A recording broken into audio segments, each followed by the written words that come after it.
más allá. Velocidad y tiempo. Vamos a comenzar hoy con una exhibición que ya han visto ustedes anteriormente. Tengo aquí una espira de alambre conectada a ese galvanómetro que nos dirá si una corriente eléctrica está pasando por ella. El rayo láser, ese punto de ahí, se moverá en cuanto una corriente eléctrica esté pasando por ella. Bien, tengo que conseguir que circule una corriente por este alambre. Tomo esta barra imantada. La muevo por el interior de la espira, así, o la retiro. O muevo la espira de modo que rodee el imán, o la retiro. Eso hace fluir una corriente, y ese fue uno de los descubrimientos más importantes del siglo XIX. Hasta ahora hemos conseguido dominar toda esa formidable maquinaria de la electricidad y del magnetismo, y hemos sabido describir todas esas cosas. Así que expliquemos cómo funciona el experimento. Nos encontramos con una corriente que pasa a través del alambre, lo que significa que las cargas eléctricas en el interior del cable metálico se ponen en movimiento. Eso quiere decir que hay algo que ha ejercido sobre ellas una fuerza que o bien es igual a la carga Q multiplicada por la intensidad del campo eléctrico cuando existe uno que hará que se muevan las cargas, o bien será igual a la carga Q multiplicada por su velocidad y multiplicado vectorialmente por el campo magnético que hará también que se muevan las cargas. Y esa es nuestra ecuación, pero ¿cómo se utiliza para que represente el experimento que hemos visto? Hay dos posibilidades. Una de ellas, mantener la espira quieta e inmóvil. Tomar el imán e introducirlo por dentro de la espira, lo que hace que circule la corriente. En ese caso, las propias cargas de la espira no estaban en movimiento, así que no ha podido ser el campo magnético del imán el que las haya hecho moverse. Pero como se han movido, ha tenido que haber un campo eléctrico. Y por tanto concluimos que un campo magnético que varía al mover el imán ha creado un campo eléctrico. Ese fue, por supuesto, el gran descubrimiento de Faraday, la inducción electromagnética, en el siglo XIX. Pero hay otra explicación completamente diferente. Y esta explicación independiente y diferente es esta. Supongamos, por el contrario, que mantengo quieto el imán y muevo la espira. Naturalmente sucede lo mismo.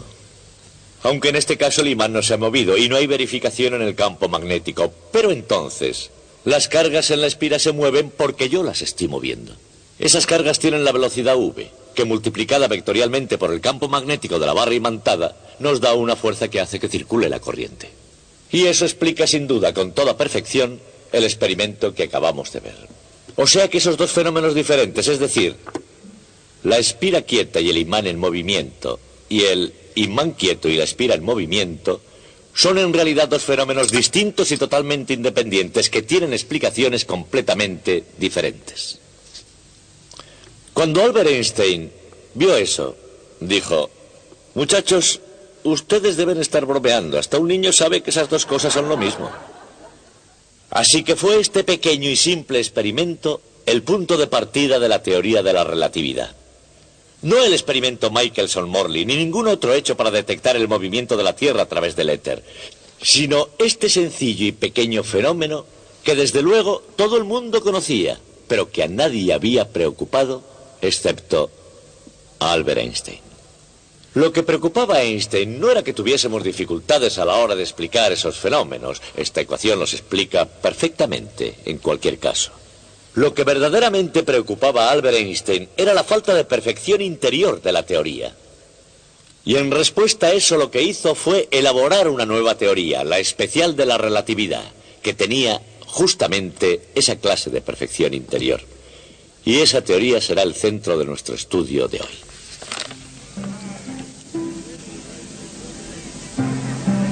Los historiadores recuerdan el cambio de este siglo como una revolución. En cualquier campo, desde la aviación a la antropología o al arte, el abandono de la norma era radical en todos los frentes. Y el año 1905 ha quedado como un hito crucial.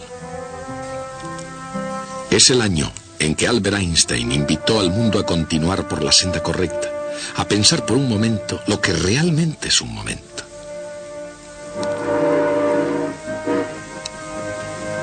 El tiempo es relativo, dijo, y es una cuestión de sucesos simultáneos.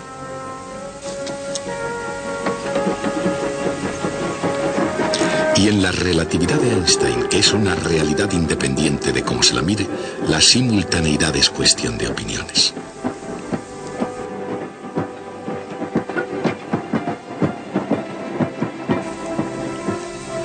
Observemos, por ejemplo, lo que sucede cuando se enciende una luz al pasar el tren de Henry.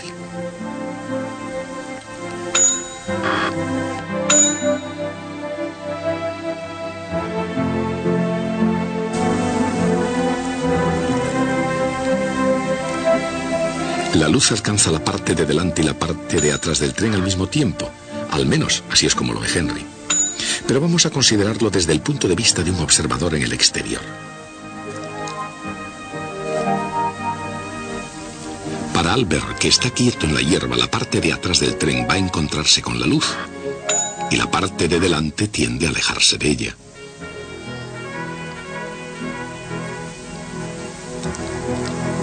Esos dos sucesos no parecen simultáneos en absoluto, y esa es la esencia del problema del tiempo. Y en física la explicación del problema comienza con la dilatación del tiempo.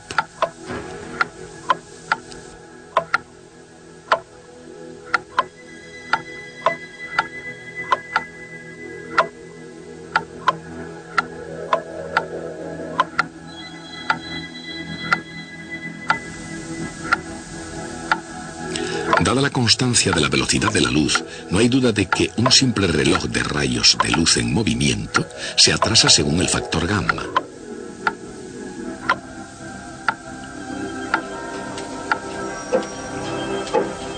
Pero si un reloj más convencional hiciera el mismo viaje, ¿se atrasaría la misma cantidad?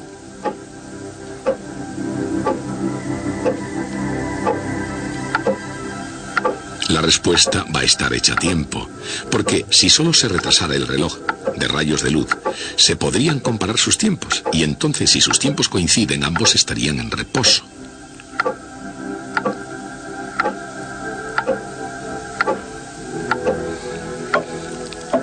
Pero si el reloj de rayos de luz marchara más lento, sería porque ambos están en movimiento. ¿Pero en movimiento con respecto a qué?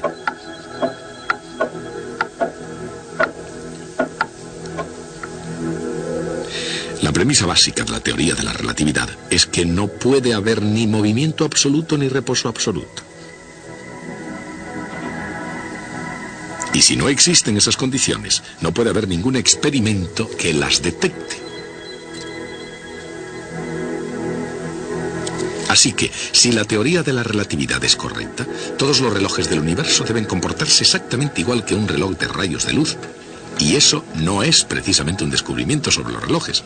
Es un hecho sobre la naturaleza misma del tiempo.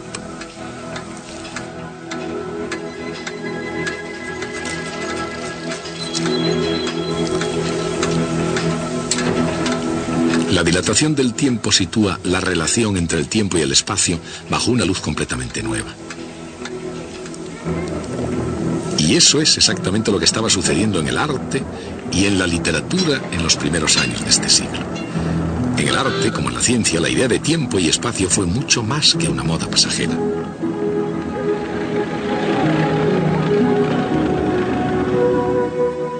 Justo cuando Einstein intentaba poner todo bajo una nueva perspectiva, Virginia Woolf apremiaba a los escritores a que fueran más allá de la formalística vía férrea de una frase. Ningún escritor innovó más en el tiempo y en el espacio que James Joyce. Como el mundo de Einstein, escribe el crítico Edmund Wilson, el mundo de Joyce está siempre cambiando cuando lo perciben observadores diferentes en tiempos diferentes. Y así todo giró alrededor del reloj para científicos y artistas, para músicos y matemáticos, para poetas y filósofos.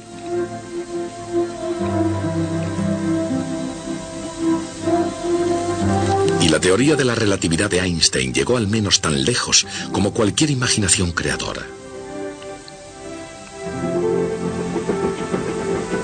Por la senda de la relatividad, la velocidad no solo cambia la naturaleza de las cosas, cambia también la manera de percibirlas. Y es así, porque la relatividad de Einstein es una teoría del movimiento cuando lo ven diferentes observadores. La teoría se aplica en cualquier parte, incluso en Brooklyn, e incluye a todos los observadores, incluso a un buen deportista llamado Henry. Dicen que Henry era un rápido lanzador de pelota. Con eso, y con un gran deseo de lanzar con los Dodgers de Brooklyn, estaba en camino de formar parte del equipo.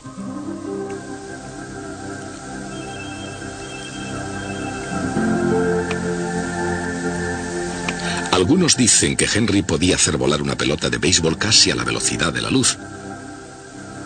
Y desde su punto de vista parece que va bastante rápida.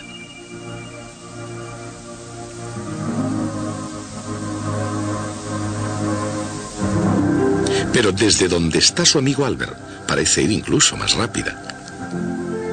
¿Podría la velocidad de la pelota sumada a la velocidad del tren hacer que el lanzamiento de Henry pareciera ir incluso más rápido que la velocidad de la luz? Por supuesto que no, porque ni siquiera sobre un tren, entrenándose en pruebas de velocidad, nada viaja más rápido que la velocidad de la luz. Entonces, ¿qué es lo que está pasando aquí? Las estadísticas del béisbol lo resuelven utilizando un diagrama espacio-tiempo donde, desde el punto de vista de Henry, la pelota recorre un camino y Albert recorre otro.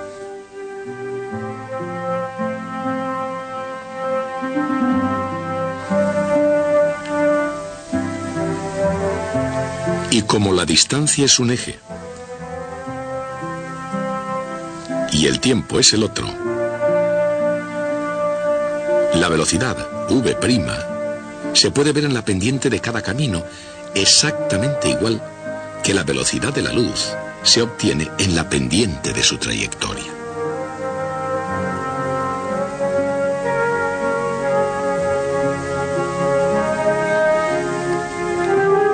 En este gráfico, la luz recorre una unidad de distancia en cada unidad de tiempo. Así que c es igual a 1.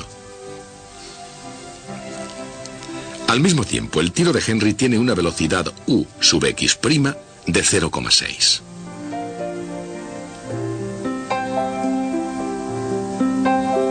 Mientras que Albert, yendo en la otra dirección, tiene una velocidad de menos 0,6. Eso desde el punto de vista de Henry.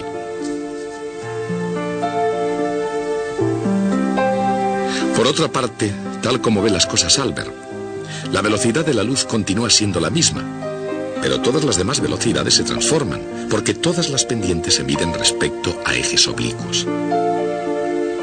Por supuesto, la luz sigue recorriendo una unidad de distancia en cada unidad de tiempo, por lo que c sigue siendo igual a 1.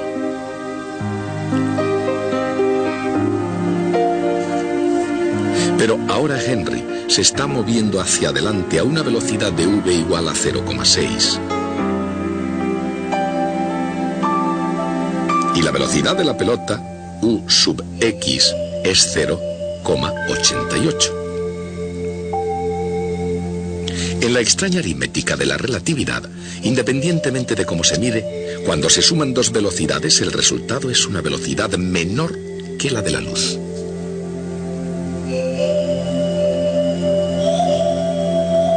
En que Henry arroja una pelota a gran velocidad,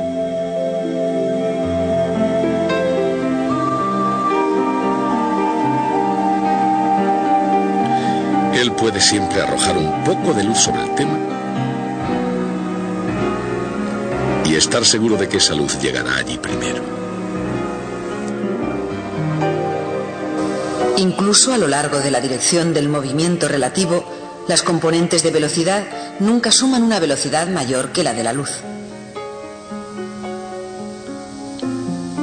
Y la transformación de la velocidad afecta a las componentes perpendiculares al movimiento, porque, aunque las distancias sigan siendo las mismas, el tiempo cambia de un sistema a otro.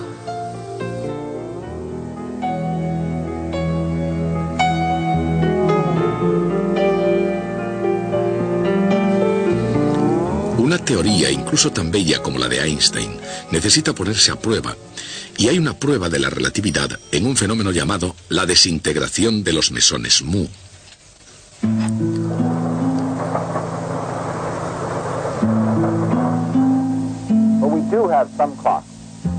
Hace un cuarto de siglo, el doctor David Frisch del MIT, Instituto de Tecnología de Massachusetts, y el Dr. James Smith, de la Universidad de Illinois, filmaron un experimento clásico comprobando la relatividad de la dilatación del tiempo relativista. Y lo hicieron midiendo el flujo a través de la atmósfera de una partícula subatómica radioactiva llamada mesón mu. Creados en lo alto de la atmósfera terrestre por los rayos cósmicos procedentes del espacio exterior, los mesones mu salen disparados hacia abajo en línea recta a una velocidad próxima a la de la luz. Los experimentos de laboratorio, como el realizado aquí por el Dr. Smith, muestran que los mesones mu se desintegran de modo natural después de una vida media de solo 2 millonésimas de segundo. Y eso significa que incluso yendo a una velocidad próxima a la de la luz, no recorrerían mucha distancia a través de la atmósfera antes de desintegrarse. O por decirlo de otra manera, Frisch y Smith, después de haber registrado 568 mesones mu por hora en su detector en la cima del monte Washington, calcularon que a la base de la montaña solo deberían llegar 27 por hora.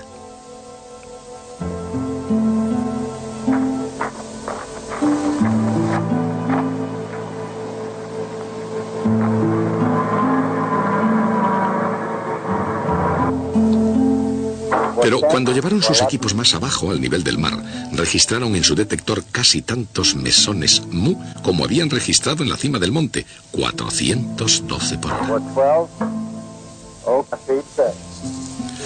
Frisch y Smith, por supuesto, no se sorprendieron lo más mínimo. La razón de esa discrepancia se explica muy bien por la teoría de la relatividad. Cuando los mesones mu viajan a velocidades próximas a la de la luz, sus relojes interiores se atrasan, de modo que vistos desde la Tierra necesitan mucho más de 2 millonésimas de segundo como promedio de tiempo para desintegrarse. De otra forma, visto desde el sistema de referencia del mesón, la atmósfera de la Tierra, lanzada hacia arriba, hacia el mesón, a una velocidad próxima a la de la luz, sufre una contracción de Lorentz hasta el punto de que la partícula puede hacer todo el camino hasta el suelo en solo 2 millonésimas de segundo.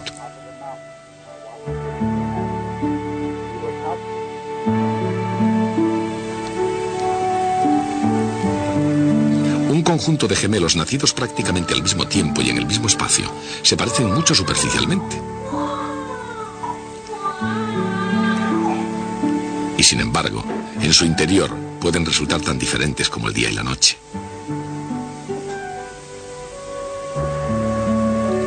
Ser tan iguales y tan diferentes al mismo tiempo puede ser la paradoja esencial de los gemelos idénticos.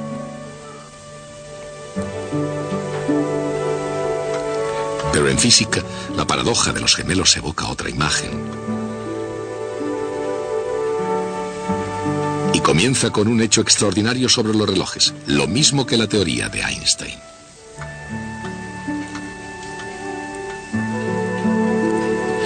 Sin que importe cuánto tiempo lleven marchando, independientemente de que hagan tic-tac o den campanadas,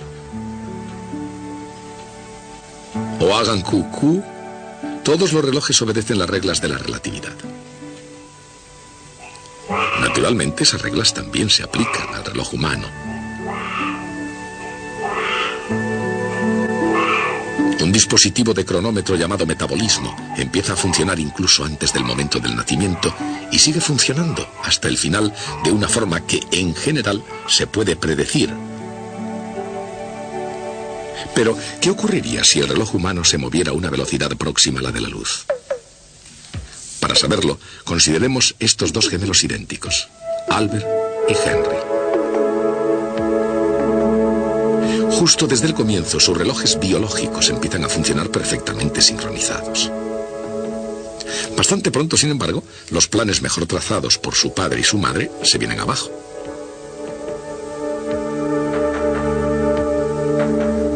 En vez de dentista, Albert se hace científico.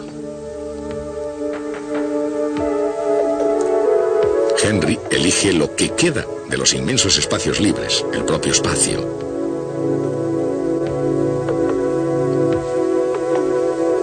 Especialmente para los gemelos idénticos, la primera separación es agridulce. Sin embargo, viajando a una velocidad próxima a la de la luz, Henry no tuvo problemas a la hora de dejar a Albert atrás. Este es el primer largo viaje de Henry para su nuevo jefe, la Sociedad Panadera Interestelar. Destino: Zog. Distancia: 10 años luz. Misión: llevar una carga de pan blanco corriente y cambiarlo por bollitos Zoggy, esos deliciosos pastelitos que todos los terrícolas desean vehementemente. Pero eso no es tan extraordinario. Si Henry pudiera comparar su reloj con el de Albert, le parecería que el reloj de Albert atrasaba.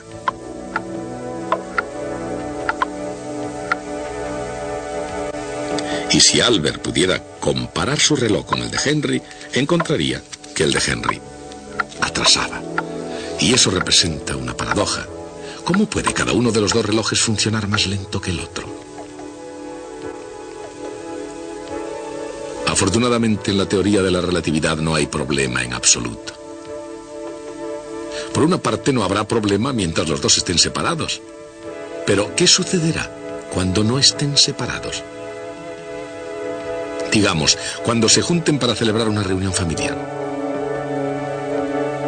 Una vez más, eso no es problema para la teoría de la relatividad. El hermano Henry, a una velocidad próxima a la de la luz, necesitará unos 10 años para llegar a Zog, situado a 10 años luz. Y después otra década para traer sus bollitos a la Tierra. Para Albert son unos 20 años, pero para Henry, el gemelo que de hecho está viajando, la situación parece diferente. Como en virtud de la contracción de Lorentz, la distancia a Zog está contraída, ese trayecto es tan rutinario como el del repartidor de la leche. Unos cuantos solitarios con una baraja, 40 abrir y cerrar de ojos, y en lo que afecta a Henry, ya puede saludar las luces brillantes de la ciudad de Zog. Luego, con igual rapidez, debido a que la distancia se contrae de nuevo, ya está de vuelta en la Tierra. Y así, cuando ellos comparan sus relojes biológicos, aunque el resultado sea asombroso, no hay ninguna paradoja. Henry, el gemelo que salió disparado y luego regresó, solo ha envejecido un par de meses. Mientras que Albert, el gemelo que nunca conectó los sistemas inerciales, ha envejecido 20 años. Así que, incluso entre parientes, el tiempo es relativo.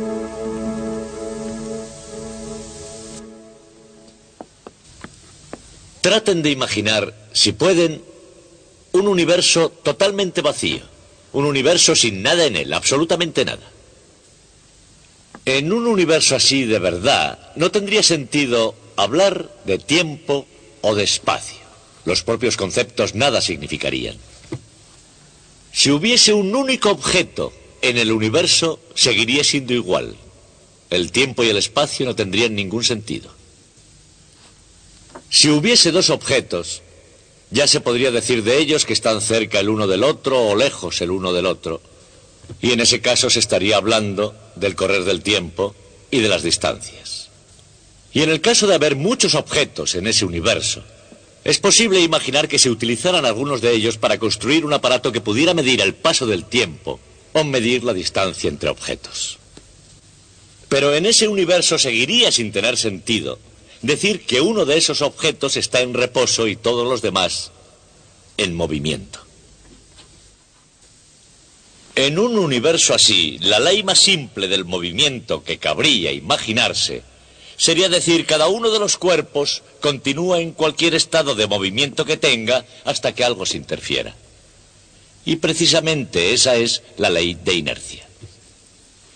Pero eso tiene que seguir teniendo sentido en un universo donde la luz pueda propagarse en el vacío. Y si la luz tiene una velocidad determinada, observada desde un sistema particular de referencia, hay entonces algo así como un estado de reposo en ese sistema de referencia. Y toda la argumentación en que se apoyaba la ley de inercia se viene abajo. Bien, yo no sé si hay otros universos lógicamente consistentes, pero en nuestro universo ese problema se ha solucionado haciendo que la velocidad de la luz sea la misma para todos los observadores independientemente de su estado de movimiento. Sabiendo eso, y solo eso, podemos deducir que si hay una pareja de gemelos y uno de ellos se queda en la Tierra, mientras que el otro viaja a gran velocidad a una estrella lejana, da la vuelta y regresa, el gemelo que ha viajado cuando de nuevo se encuentran será más joven que el que se ha quedado en la Tierra. No necesito saber nada del funcionamiento de los relojes, ni de los osciladores de cristal de cuarzo, ni nada sobre el metabolismo humano. Todas esas cosas carecen de importancia. Necesito conocer solo el principio de la relatividad y la constancia de la velocidad de la luz. Y de eso puedo deducir que el gemelo viajero volverá más joven que el gemelo que se quedó en tierra. Y eso es una hazaña absolutamente sorprendente de pura lógica humana. Esa es la teoría de la relatividad. Seguiremos con ella el próximo día.